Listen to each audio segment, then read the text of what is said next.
찬송가 28장 함께 찬송하겠습니다.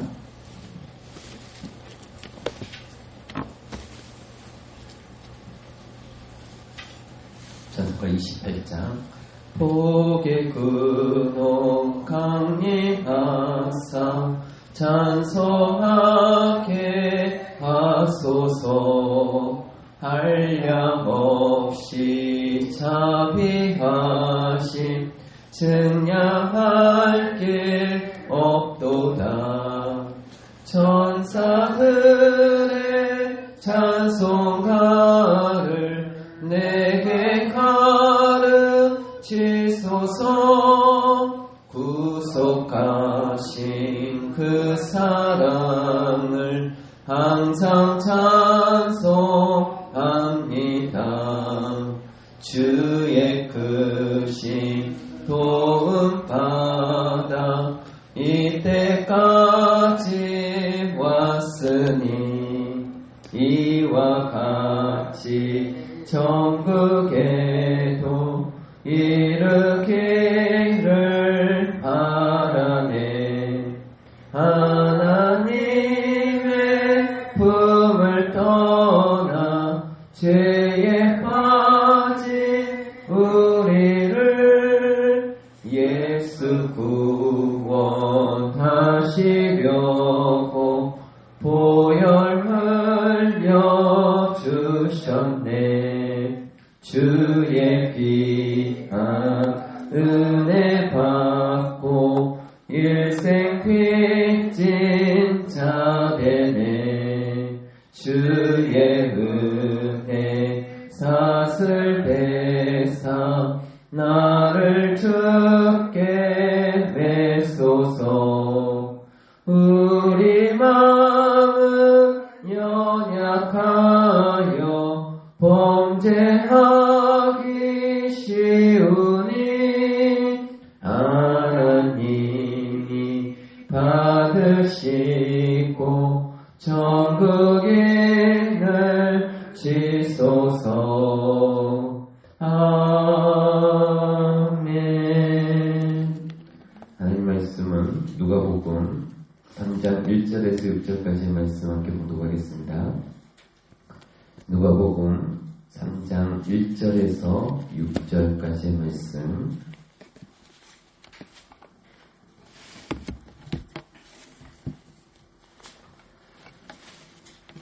신약성경 92면 누가복음 3장 1절에서 6절까지의 말씀 함께 봉독하겠습니다. 디베르 왕제가 통치한 지 15해 곧 본디오 빌라도가 유대의 총독으로 헤롯이 갈릴리의 분봉왕으로 구동생 빌립이 이두레와 드라고니 지방의 분봉왕으로 루사니아가 아빌레네의 분봉왕으로 안나스와 가야바가 대제사장으로 있을 때 하나님의 말씀이 빈들에서 사라의 아들 요한에게 임한지라. 요한이 요단강 부근 각처에 와서 제사함을 받게 하는 회개의 세례를 전파하니 선지자 이사야의 책에 쓴 바 광야에서 외친 자의 소리가 있어 이르되 너희는 주의 길을 준비하라. 그의 오실 길을 곱게 하라. 모든 골짜기가 메워지고 모두 산과 작은 산이 낮아지고 굽은 것이 곧아지고 험한 빛이 평탄하여질 것이요 모든 육체가 하나님의 구원하심을 보리라 함과 같으니라. 아멘. 역사의 주관자가 되시며 만왕의 왕이시 하나님 아버지 감사합니다.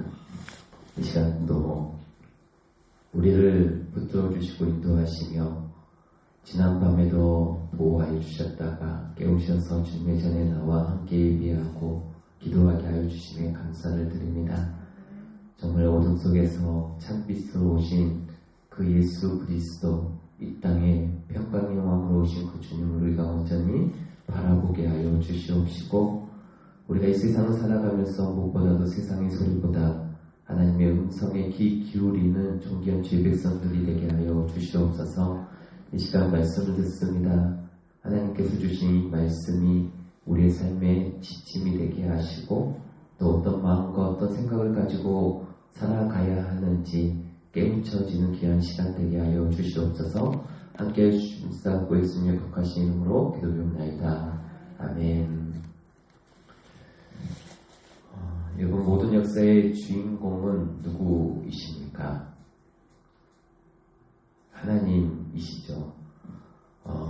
이것을 우리가 진실로 믿으십니까?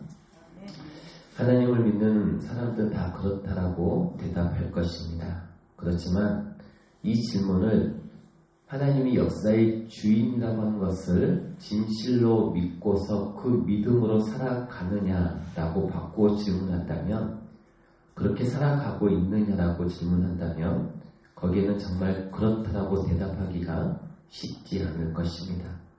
어떤 사람이 하나님이 역사의 주인이라는 것을 진실로 믿는 믿음으로 살아간다면 그 사람은 그 어떤 상황 속에서도 하나님의 뜻을 찾아내려고 애쓸 것이고, 또 그렇게 찾아낸 하나님의 뜻에 순종하기 위해서 최선을 다할 것입니다.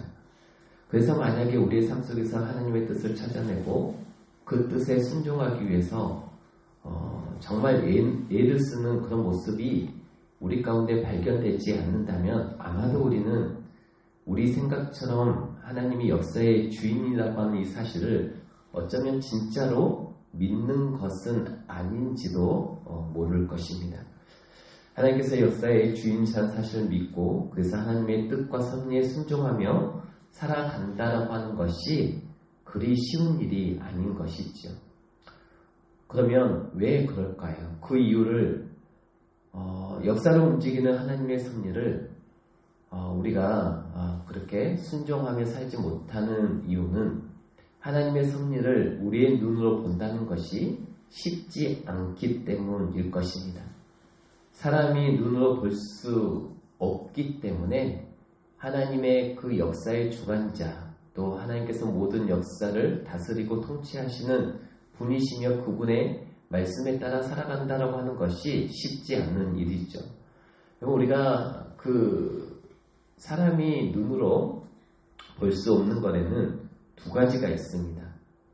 사람이 눈으로 볼 수 없는 것에는 두 가지가 어떤 게 있냐면, 너무 작은 것도 못 보지만 또 너무 큰 것도 못 봅니다.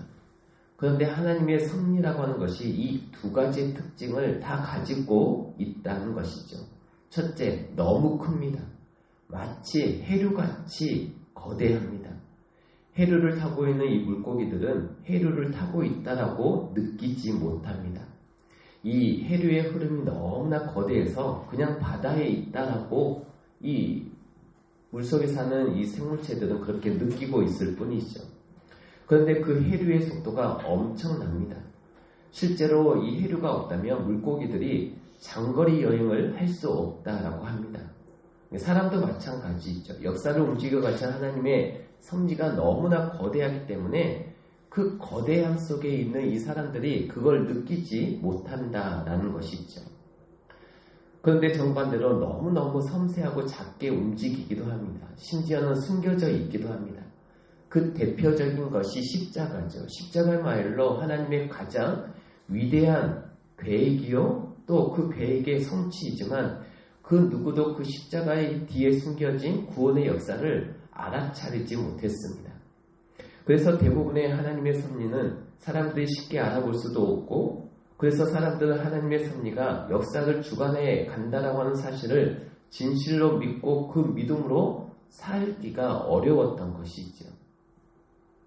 이 사람들이 실제적으로 경험되어지는 부분으로 많이 살아가지 않습니까? 그 거대한 이 흐름 속에 이 사람들은 그걸 잊어버리고 살아가기도 합니다.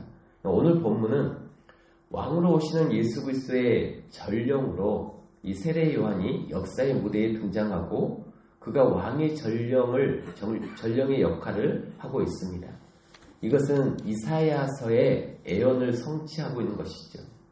죄사함을 받게 하는 회개의 세례를 이 세례 요한이 전파했습니다. 그리고 그렇게 회개를 하면 그 사람은 하나님의 구원을 보게 될 것이다 라고 전했던 것이죠. 그런데 그 시작이 완전히 다릅니다. 오늘 본문은 이렇게 시작하고 있습니다. 3장 1절 2절에 다시 보시면, 디베르 왕제가 통치한 지 15해 곧 본디오 빌라도가 유대의 총독으로, 헤롯이 갈릴리의 분봉왕으로, 그 동생 빌립이 이두레와 드라고니 지방의 분봉왕으로, 루사니아가 아빌레네의 분봉왕으로, 안나스와 가야바가 대제사장으로 있을 때 하나님의 말씀이 빈들에서 사가랴의 아들 요한에게 임한지라.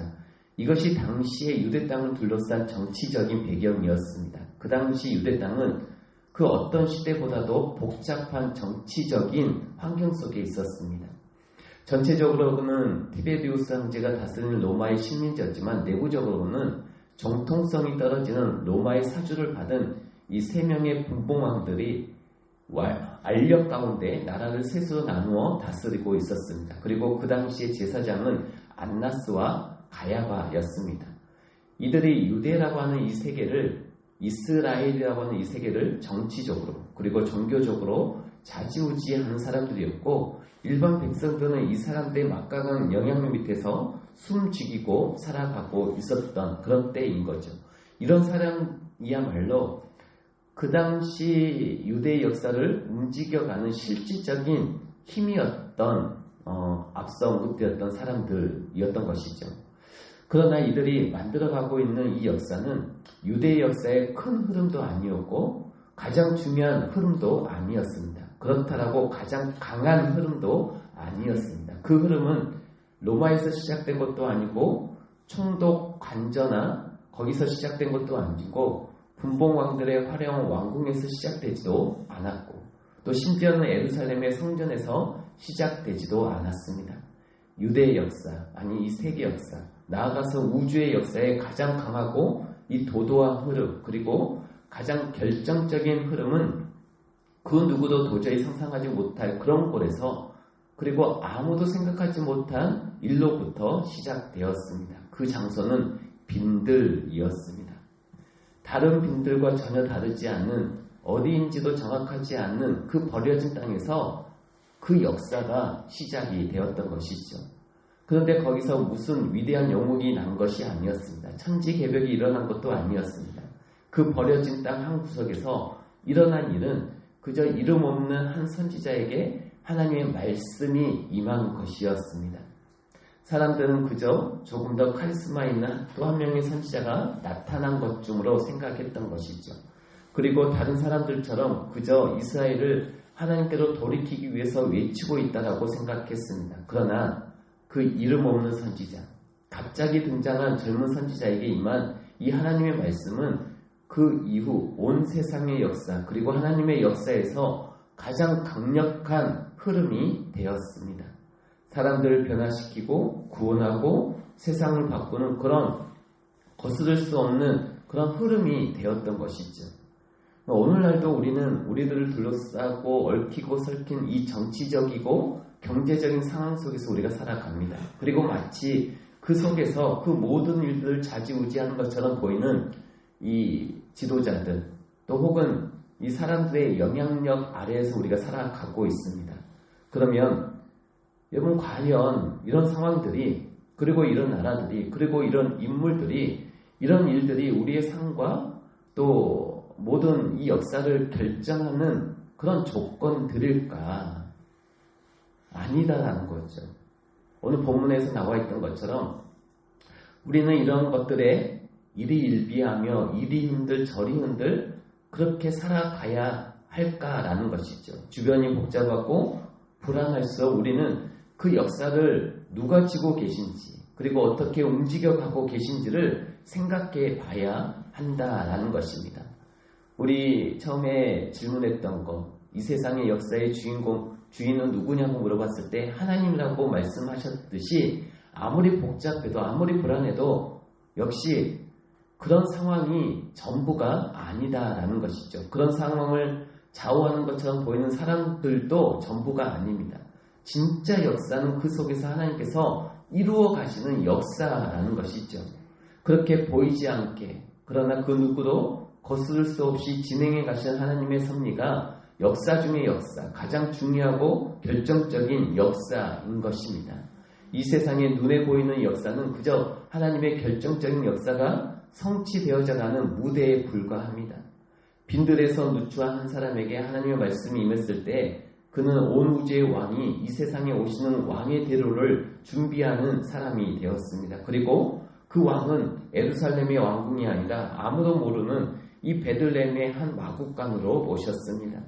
그렇게 누추하고 보잘것없이 시작된 이 복음은 이 세상을 위한 하나님의 구원이 되었고 빛이 되었던 것이죠. 이 예수님의 오심으로 인하여서 그 역사의 주인이 오심으로 인하여서 사람을 바꾸고 인생을 바꾸고 세상의 역사와 문화를 바꾸는 하나님의 능력이 되신 것입니다.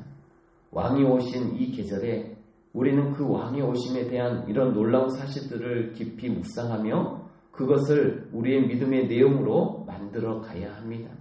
지금도 어느 빈들에선가는 누군가에게 하나님의 말씀이 임하고 있고 그 어느 누추한 방에서는 하나님의 새로운 구원의 역사가 그 누구도 막을 수 없게 진행되어져 가고 있음을 우리는 믿어야 할 줄 믿습니다. 이 믿음이 우리를 거룩한 주님의 자녀로 살게 해줄 것이고 또 우리를 그분의 나라로 인도해 줄 것입니다.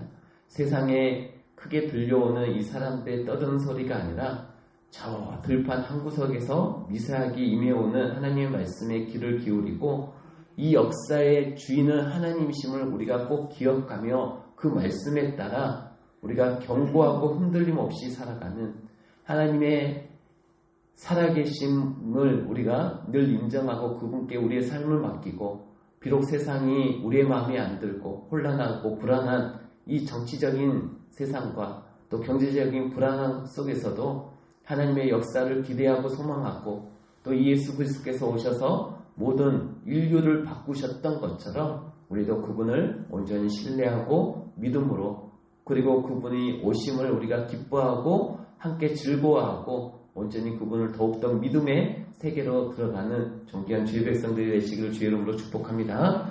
기도하겠습니다. 좋으신 하나님 감사합니다. 하나님 우리가 이렇게 기도하고 하나님 앞에 우리의 마음을 쏟으며 우리의 인생을 다시금 주의 눈으로 바라볼 수 있도록 하나님 인도하여 주시니 감사를 드립니다. 역사를 주관하시는 우리 주님께서 가장 낮은 자리로 이 땅에 오신 그 은혜를 기억하며 겸손과 감사로 하나님 앞에 나아가는 저희들이 되게 하여 주시옵소서. 특별히 주의 몸된 교회를 축복하여 주시기를 원합니다. 한 해를 마무리하는 이 시점에 교회가 사람의 계획이 아니라 하나님의 섭리와 인도하심 속에 세워졌음을 고백하게 하여 주시옵시고 또 이 성탄의 복음이 교회를 통해서 온 세상에 전해지도록 하나님 몸된 교회를 통하여서 그 기쁜 소식이 전해지게 하여 주시옵소서. 또한 각 가정을 주님의 손에 올려드립니다. 성탄의 복이 모든 가정마다 임하게 하여 주시옵시고 믿음의 뿌리가 깊어져 흔들리지 않는 가정, 기도와 사랑이 끊이지 않는 가정들이 되게 하여 주시옵소서. 우리 자녀들에게는 지혜와 또 바른 길을 허락하게 하여 주시옵시고 또 우리 부모들에게는 믿음의 본이 되는 은혜를 더하여 주시옵소서. 특별히 몸된 교회 안에 건강이 연약한 성도들 또 질병으로 고통받는 환우들을 기억하여 주시옵시고 역사를 다스리시는 주님의 능력의 손으로 만져주시옵시고 회복과 치유의 복을 허락하여 주시옵소서. 하나님 우리가 몸뿐만 아니라 마음과 영혼까지 세움을 얻게 하여 주시옵시고 특별히 이 새벽에 드리는 이 기도를 통하여서 우리의 생각과 계획을 내려놓고 모든 역사를 주관하시는 하나님만 의지하게 하여 주시옵시며 오늘 하루도 주의 복 가운데 살게 하여 주시옵소서. 우리의 참 소망이 되시는 예수 그리스도의 이름으로 감사하며 기도드리옵나이다. 아멘.